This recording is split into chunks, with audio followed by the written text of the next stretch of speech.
श्री महाप्रज्ञ गुरवे नमः। जिसके सांसों में रहता है शाश्वत शांति का स्पंदन, उस महाप्रज्ञ को वंदन, उस महाप्रज्ञ को वंदन। सत्य अहिंसा अनेकांत को अर्पित जिसका तन मन, उस महाप्रज्ञ को वंदन, उस महाप्रज्ञ को वंदन। जिसके सांसों में रहता है शाश्वत शांति का स्पंदन, उस महाप्रज्ञ को वंदन, उस महाप्रज्ञ को वंदन।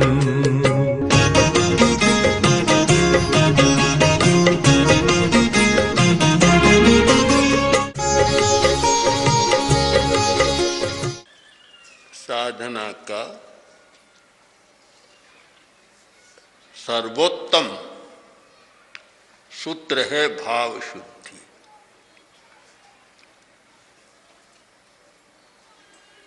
साधना करने वाले ध्यान का प्रयोग करते हैं, मन की चंचलता को कम करने का प्रयत्न करते हैं, मन की एकाग्रता सज जाए यह उनका इष्ट होता है। यह एक प्रथम भूमिका है, यह सर्वोत्तम ध्यान है। भाव शुद्धि रहे,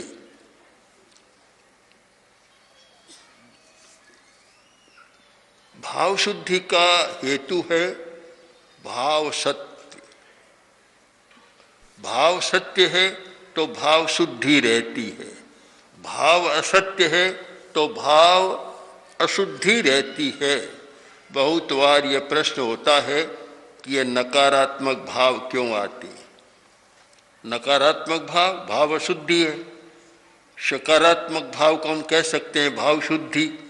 तो प्रश्न यह है कि यह नकारात्मक भाव क्यों आते हैं। हर व्यक्ति चाहता है कि भाव अच्छा रहे, फिर भी नकारात्मक भाव आ जाते हैं। कभी बिना मतलब हिंसा का भाव आ जाता है, बिना मतलब चोरी का भाव आ जाता है।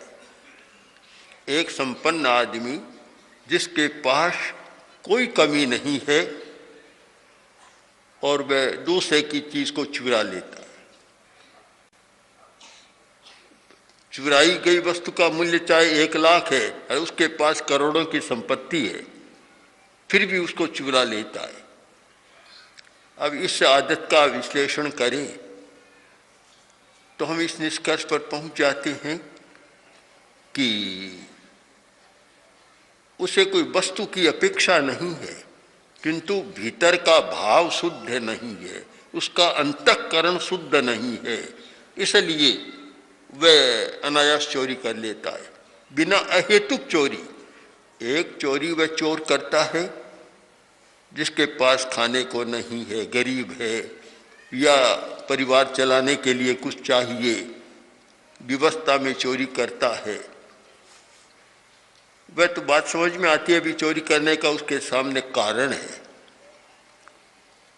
किंतु एक वह व्यक्ति जो सर्वसंपन्न है, सब कुछ प्राप्त है, फिर भी चोरी कर लेता है, ऐसे लोगों को देखा गया, ऐसे लोग पकड़े भी गए कि जिनके पास बहुत है पर दूसरे की वस्तु देखती है तो उठा लेते हैं।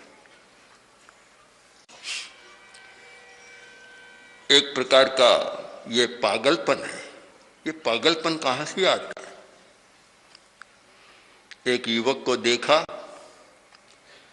अच्छे घर का, संपन्न घर का, पर दिन भर गलियों में घूमता, जो भी कुछ पड़ा होता उसे उठा लेता। शाम तक ये सारी जेबें इतनी भारी हो जाती और घूमता रहता। कारण क्या? एक पागलपन। तो पागलपन के अनेक प्रकार हैं। यह भी एक पागलपन है कि दूसरे की वस्तु पर जी ललचा जाता है। बड़े बड़े लोगों में लालसा जाग जाती है। चोर वकील से बात कर रहा था कि वकील साहब आपको मेरा जो केस लड़ना है। तो वकील ने कहा क्या दोगे? कि क्या दूं, मेरे पास कुछ नहीं है। तो बताओ ये केस किस बात को लेकर है? कि मैंने कार चुरा ली थी, उसको लेकर है, वह कार आपको दे दूं। वकील राजी हो गया केस लड़ने पर। अब जिस कार को लेकर केस चल रहा है वही कार वह देने की बात कहता है, और अगर सामने वाला व्यक्ति इस पर राजी हो जाए तो फिर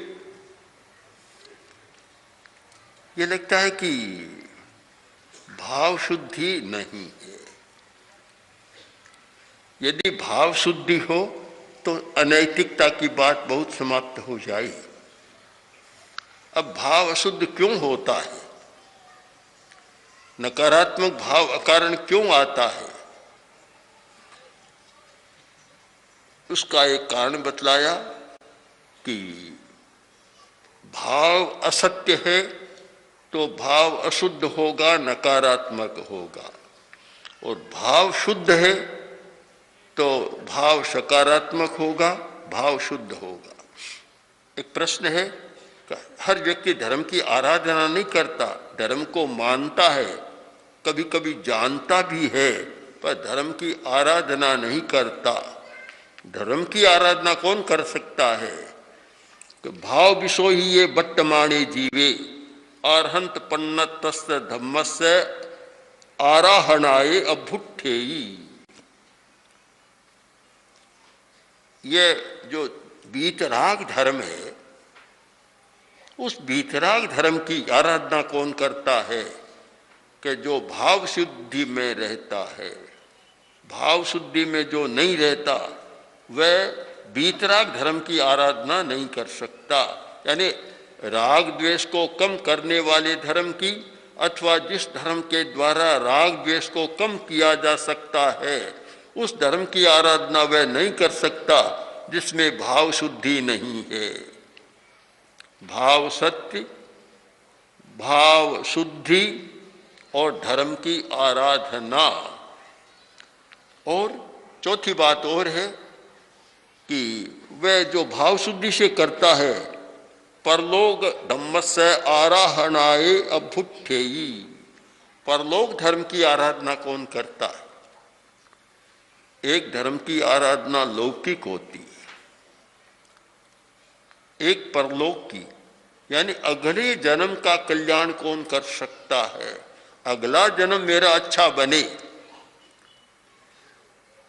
मैं कहीं नीचे न जाऊं।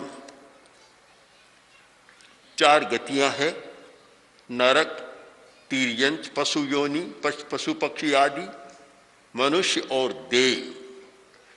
नरक को अप्रशस्त गति माना गया है, तिर्यंच गति भी अप्रशस्त है।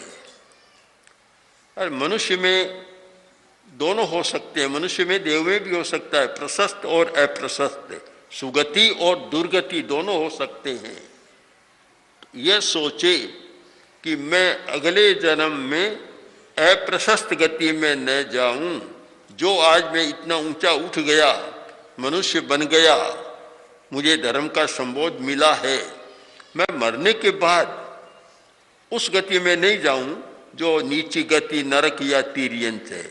अथवा मनुष्य में भी जो अप्रशस्त है, जहाँ धर्म की सुविधा सुलभता नहीं है, वहाँ न जाऊं, प्रशस्त गति में जाऊं।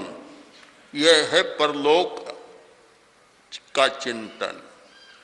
परलोक से परलोक की आराधना का चिंतन है कि मेरी गति नीचे न हो। यह बहुत महत्वपूर्ण प्रश्न है एक धार्मिक के सामने। कि मैंने धर्म को समझने का प्रयत्न किया है, धर्म की साधना कर रहा हूँ, तो एक मुख्य लक्ष्य मेरा होना चाहिए कि मैं ऐसा कोई भी आचरण नहीं करूं जिससे और हेठा जाना पड़े, नीचे मुझे जाना पड़े। अब ऊपर उठ गया, अब व्युत्थान कर लिया, ऊर्ध्वगमन हो गया, ऊर्ध्वारोहण हो गया, अब मैं नीचे न जाऊं।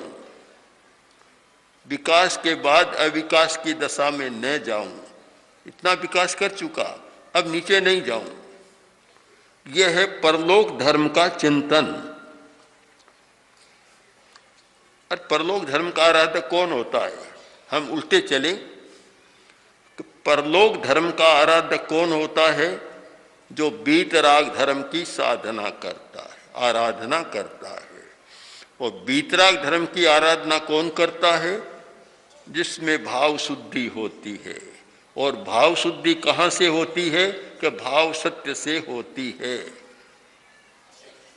दोनों तरफ से, क्रम और व्युत्क्रम से देख लो, क्रम से चलो तो भाव सत्य होगा तो भाव शुद्धि होगी, भाव शुद्धि है तो वह वीतराग धर्म की आराधना होगी, और वीतराग धर्म की आराधना होगी तो वह परलोक का हित होगा, परलोक की आराधना होगी। और परलोक व्युत्क्रम से चलो तो परलोक की आराधना, धर्म की आराधना, भाव शुद्धि और भाव सत्य। एक बहुत आध्यात्मिक पथ दर्शन है।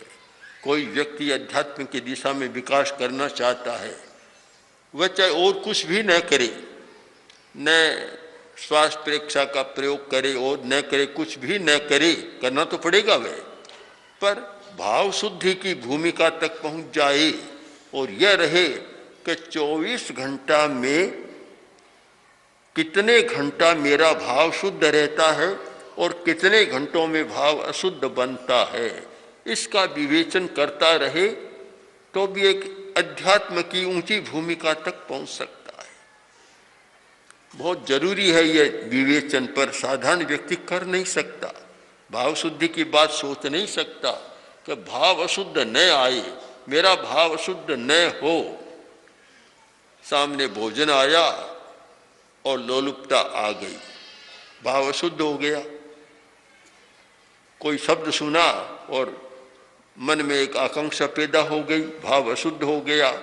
तो जितने इंद्रियों के विषय हैं और जितने मन के कार्य हैं, उनसे अलग रहकर और ये चिंतन करें कि मैं वीतराग धर्म की साधना कर रहा हूं और भाव शुद्धि वीतरागता के बिना संभव नहीं, या भाव शुद्धि के बिना वीतराग धर्म की साधना संभव नहीं। जिसका अशुद्ध भाव है वह रागात्मक धर्म की आराधना कर सकता है, किंतु वीतराग धर्म की आराधना उसके लिए संभव नहीं है। हमें इसको समझना है, गहराई से समझना, जानना है। क्यों? जाने बिना ये तथ्य सामने नहीं आता। तथ्य नहीं, सत्य। तथ्य तो बहुत सामने आ जाते हैं, सत्य सामने नहीं आता। सत्य का ज्ञान हमें होना चाहिए कि सत्य का संबंध मोह विलय से जुड़ा हुआ है, उसका तात्पर्य है वीतरागता से जुड़ा हुआ है। और जब इसका हमें ज्ञान ही नहीं है तो यह काम हो नहीं सकता। जो नहीं जाने वह कैसे कर सकता है? विद्यार्थी से पूछा, शिक्षक ने पूछा कि ये पत्थर तैरता क्यों नहीं, पत्थर डूब क्यों जाता है? बोला, मास्टर साहब इतनी सीधी बात आप नहीं जानते, वह तैरना नहीं जानता इसलिए डूब जाता है। जो तैरना जानता तो पार चला जाता। तैरना जाने यानी धर्म को भी हम जाने कि जहाँ राग द्वेष है वहाँ धर्म नहीं हो सकता। धर्म है वीतरागता। राग द्वेष तो एक सामाजिक प्रवृत्ति है, समाज में चलता है। और अगर धर्म में भी राग द्वेष है तो फिर धर्म और समाज दो अलग करने की जरूरत ही नहीं पड़ती। सामाजिकता धार्मिकता दोनों एक हो जाती हैं। एक मार्ग है राग द्वेष के सहारे चलता है, एक मार्ग है जो राग द्वेष मुक्त वीतराग चेतना के सहारे चलता है, और उसके लिए भाव शुद्धि अनिवार्य है। अब हम साधना पर विचार करें। सिद्धांत तो समझ में आ गया, हमारा ज्ञान मिट गया। अब भाव शुद्ध कैसे हो सकता है, भाव सत्य भी कैसे रह सकता है, और वह मोह का विलय भी कैसे हो सकता है? यहाँ हमें मन वचन शरीर का सहारा लेना होगा कि मन भी शुद्ध हो, वचन भी शुद्ध हो और शरीर की प्रवृत्ति भी शुद्ध हो। तो वह भी कैसे शुद्ध हो, फिर प्रश्न वही रहेगा, ऐसा कौन सा समर्थ साधन है जिससे इनमें अशुद्धि न आए, आश्रवण न हो कर्म का, हम निरोध कर सके। और जब तक निरोध नहीं करते तब तक पूरा काम नहीं होता। शुद्धि करते हैं फिर अशुद्धि हो जाती है। झाड़ू निकाला, आंगन को साफ कर दिया, तो दरवाजा खुला है, फिर आंधी आई और फिर रेत से भर गया। शुद्धि के साथ हमें निरोध की जरूरत है। उसके लिए हम बहुत गहराई से चिंतन करें तो निरोध का एक शक्तिशाली साधन है श्वास का संयम या श्वास का विचय। श्वास विचय, जो व्यक्ति श्वास पर विचय करता है, श्वास का विवेचन करता है या श्वास को जानता है, देखता है कि श्वास आ रहा है, जा रहा है, श्वास ले रहा हूं, श्वास पर जैसे ही मन टिकाया, मन की चंचलता भी कम, शरीर की प्रवृत्ति भी कम, वाणी की प्रवृत्ति भी कम और अशुद्ध भाव का निरोध और भाव सत्य मोह विलय का उपक्रम बहुत बड़ा साधन है। मोह विलय का श्वास संयम या कायोत्सर्ग, कायोत्सर्ग से संवर भी होता है, निर्जरा भी होती है, निरोध भी होता है और शोधन भी होता है, दोनों होते हैं। श्वास संयम से भी यही होता है। हमारे श्रोताओं में कुछ वृद्ध हैं, कुछ युवा है और सामने विद्यार्थी बैठे हैं, छोटी अवस्था वाले। वे अपनी पढ़ाई के साथ या युवा और जो प्रौढ़ है वे अपनी प्रवृत्ति के साथ श्वास देखने की कला को सीख जाएं तो शायद उनकी सारी वृत्तियां बदल सकती है। जो छोटी हैं, विद्यार्थी हैं, ज़्यादा समय नहीं लगा सकते, वे कम से कम दिन में 10 मिनट दो बार 10-10 मिनट श्वास, केवल श्वास की प्रेक्षा करें, श्वास को देखने का अभ्यास करें तो उनका व्यवहार और चरित्र बदल जाएगा। जो युवा और प्रौढ़ है, युवा है, वे व्यापार में संलग्न है, ज़्यादा समय नहीं लगा सकते, तो कम से कम दिन और रात में आधा घंटा श्वास देखने का अभ्यास करें, उनका व्यवहार चरित्र भी बदल जाएगा। और जो वृद्ध हैं, कार्य से निवृत्त हैं, वे अगर दिन में 4 घंटा का यह अभ्यास करें कि 4 घंटा श्वास को देखना है, श्वास पर ध्यान टिकाना है, मन शांत, मोह कम, भाव शुद्ध, सब एक आनंद का जीवन हो जाएगा। फिर न कोई कष्ट होगा, न चिड़चिड़ापन होगा, न क्रोध आएगा, कुछ भी नहीं होगा, एक अच्छा जीवन हो जाएगा। एक श्वास साधना की या भाव शुद्धि की प्रथम भूमिका, 4 घंटा तक श्वास का निरीक्षण करें तो भाव शुद्धि की प्रथम भूमिका या भाव सत्य की प्रथम भूमिका, और 8 घंटा करें तो वे मध्यम भूमिका भाव शुद्धि की, मध्य भूमिका 8 घंटा। और जो व्यक्ति 12 घंटा श्वास की साधना करे तो वह भाव शुद्धि या भाव सत्य की उच्च भूमिका, उच्च, मध्यम और प्राथमिक, 4 घंटा, 8 घंटा और 12 घंटा, ये 3 भूमिकाएं बनती है। 12 घंटा तक पहुंचना बड़ा मुश्किल काम है, बहुत जटिल है। श्वास देखने बैठता है, इतने में और कुछ आ जाता है। श्वास के साथ जीना बड़ा कठिन है। श्वास के बिना तो आदमी नहीं जीता, किंतु श्वास के साथ जीना और जानबूझकर श्वास लेना, जानते हुए श्वास लेना और जानते हुए श्वास छोड़ना बहुत कठिन बात है।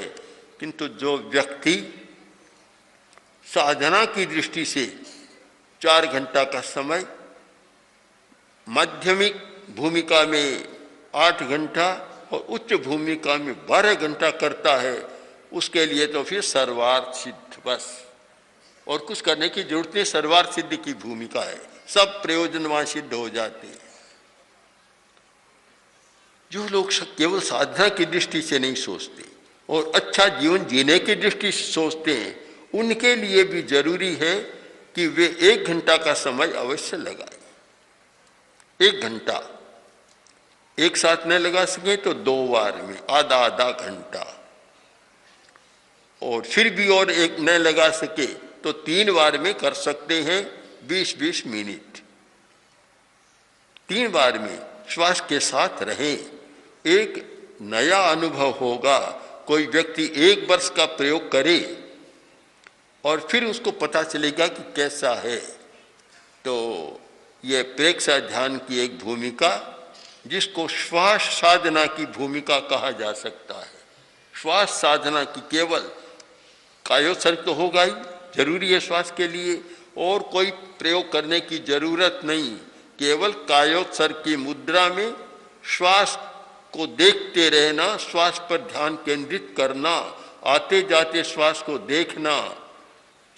अनावश्यक स्मृतियां नहीं होगी, अनावश्यक कल्पनाएं नहीं होगी, अनावश्यक विचार नहीं होगा, और अशुद्ध भाव भी कम आएगा, समाप्त हो जाएगा या बहुत कम आएगा। कहीं आ भी गया तो बहुत कम।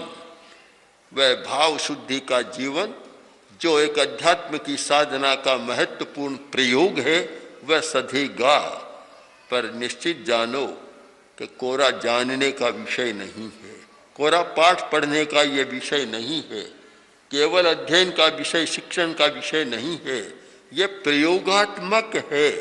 प्रयोग जो व्यक्ति इतने समय तक करेगा, मैं निश्चय की भाषा में, ऐसे व्यवहार में तो नहीं, पर इसमें तो निश्चय की भाषा में भी कह सकता हूं कि जो व्यक्ति इसका प्रयोग करेगा वह निश्चित ही साधना की सिद्धि प्राप्त कर लेगा, वहां तक पहुंच जाएगा। बहुत सारे क्लेश उसके समाप्त हो जाएंगे।